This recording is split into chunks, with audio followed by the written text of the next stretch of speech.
तो बच्चों, ये ये पाठ जो हम पढ़ने जा रहे हैं, ये पाठ जो है ये कक्षा 8 का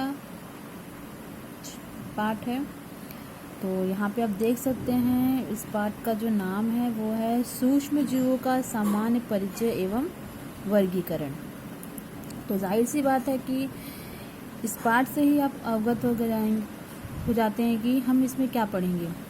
सूक्ष्म जीव क्या है, उनका एक परिचय मतलब इंट्रोडक्शन क्या है, मतलब कहाँ कहाँ पाए जाते हैं और उनको कितने भागों में विभाजित किया गया है। तो चलिए शुरुआत करते हैं। तो पहले हम ये जानेंगे सूक्ष्म जीव क्या होते हैं। सूक्ष्म जीव वो होते हैं जिसे हम कहते हैं स्मॉल माइक्रो ऑर्गेनिज्म। ठीक है, मैं यहाँ पे कुछ इम्पॉर्टेंट्स वर्ड्स हैं उनको मैं इंग्लिश में भी बोल रही हूँ। तो सूक्ष्म जीव का एक परिभाषा देखने आएंगे। तो सूक्ष्म जीव यह जीव आकार में अत्यंत छोटे होते हैं।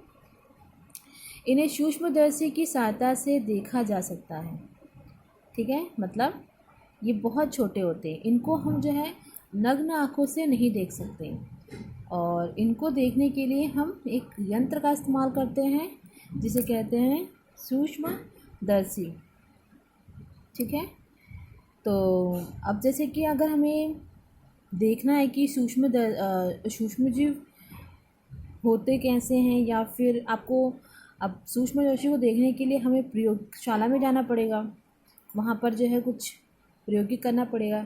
लेकिन आप जो है एक अच्छे आसान से तरीके से, अगर आपके पास एक सूक्ष्मदर्शी है और एक वस्तु है, जैसे कि हम यहाँ पे रोटी या ब्रेड लेंगे, इन चीज़ों का उपयोग करके हम आसान से सूक्ष्मदर्शी के साथ छोटे छोटे जो सूक्ष्म जीव हैं, जो कीटाणु हैं, उनको देख सकते हैं।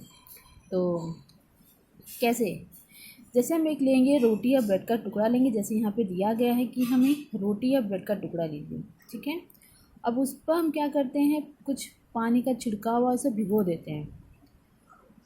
आपने देखा होगा ये आप रोज़ाना हमारे जीवन में कभी ना कभी आपके सामने घटित भी होता होगा कि जब हम कोई वस्तु जो है वो गीली हो जाती है, थोड़े दिन के बाद जब उसको अवलोकन करते हैं, इसमें रोटी और ब्रेड की बात नहीं करें, कोई भी वस्तु, चाहे खाने पीने की कोई भी वस्तु होती है, तो जब वो उसके अंदर नमी रहती है, ठीक है, और जब वो पूरी तरह से, जैसे कि जैसे आपने पापड़ बनाया या कोई वस्तु है, वो जब ज़्यादा दिन तक रहती है तो वो उसके अंदर फंगस पड़ जाता है, वो सड़ जाते हैं या उसके अंदर नमी रह जाती है। जैसे अचार हो गया, आपने देखा होगा कि हमारे घर में जब आपकी माँ अचार बनाती हैं, तो जब अच्छे से पूरी तरह से पकते नहीं हैं तो कुछ दिन के बाद उनमें क्या हो जाता है, फंगस पड़ जाते हैं, मतलब सूक्ष्म जीव जो हैं उसमें अपनी प्रतिक्रिया करने लग जाते हैं।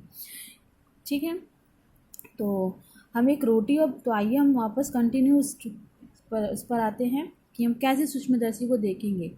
तो आप रोटी या ब्रेड का टुकड़ा ले लेते हैं, उसके ऊपर जो है हम पानी का छिड़काव करते हैं। ठीक है, अब उसे हम ज़रूरी नहीं है, यहाँ पे डब्बा लिखा है, डब्बे में बंद करके, आप ज़रूरी नहीं है उसे डब्बे में बंद करके रखिए, आप उसे जो है कहीं खुले स्थान में 2-3 दिन के रख दीजिए। मतलब वहाँ से ऐसा नहीं कि आपने रखा और कोई उसे उठाकर लेकर चला गया, तो इससे क्या होगा कि आप देख पाएंगे नहीं। आपको एक ऐसे जगह पे रखना है जिससे कि आप बाद में 4-5 दिन के बाद या 1 हफ्ते के बाद उस चीज़ को वापस देख सकें।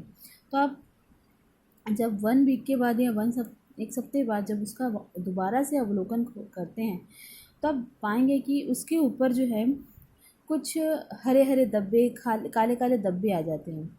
ठीक है, ये धब्बा क्या है, ये जो है ये सूक्ष्म जीव ने अपनी प्रतिक्रिया की है। मतलब क्यों, क्योंकि वो ब्रेड जो है वो उसके अंदर नमी आ गई थी, मॉइस्चर आ गया था, तो वहाँ पर सूक्ष्म जीव ने अपनी प्रतिक्रिया की है। अब एक और मैं आपको उदाहरण देती हूँ, जनरल सा उदाहरण है। जब आप सर्दियों के मौसम में कपड़े जब हम डालते हैं बाहर, तो वो सूखते नहीं हैं और वो गीले रहते हैं, उनको हम फोल्ड कर अपने कपबोर्ड में रख देते हैं। जब उसे आप दोबारा निकालते हैं तो उसके ऊपर छोटे छोटे ब्लैक स्पॉट रहते हैं, दाने रहते हैं। ये क्या है, ये सूक्ष्म जीव ने उसमें भी प्रतिक्रिया की, क्योंकि वो उसके अंदर नमी थी, वो अच्छे सूखे नहीं थे। ठीक है, तो वहाँ पर सूक्ष्म जीव ने अपनी प्रतिक्रिया कर दी थी। ठीक है, तो अब उनको जब हम ब्लड के, तो वापस हम टॉप पॉइंट में आते हैं, जो ब्लड के टुकड़ों को हम जो है देखेंगे, इसमें काले काले धब्बे रहेंगे। और जब आपके पास अगर माइक्रोस्कोप है तो काले पैच आ जाते हैं। और जब इन्हें हम सूक्ष्मदर्शी से देखते हैं तो हमें कुछ धागेनुमा सी रचना दिखाई देती है। और यही है एक जीव जो बहुत छोटे होते हैं। इस वजह से इनको हम सूक्ष्मदर्शी के द्वारा देखते हैं। अब नेक्स्ट आते हैं सूक्ष्म जीवों की उपस्थिति। तो सूक्ष्म जीव कहाँ कहाँ उपस्थित होते हैं?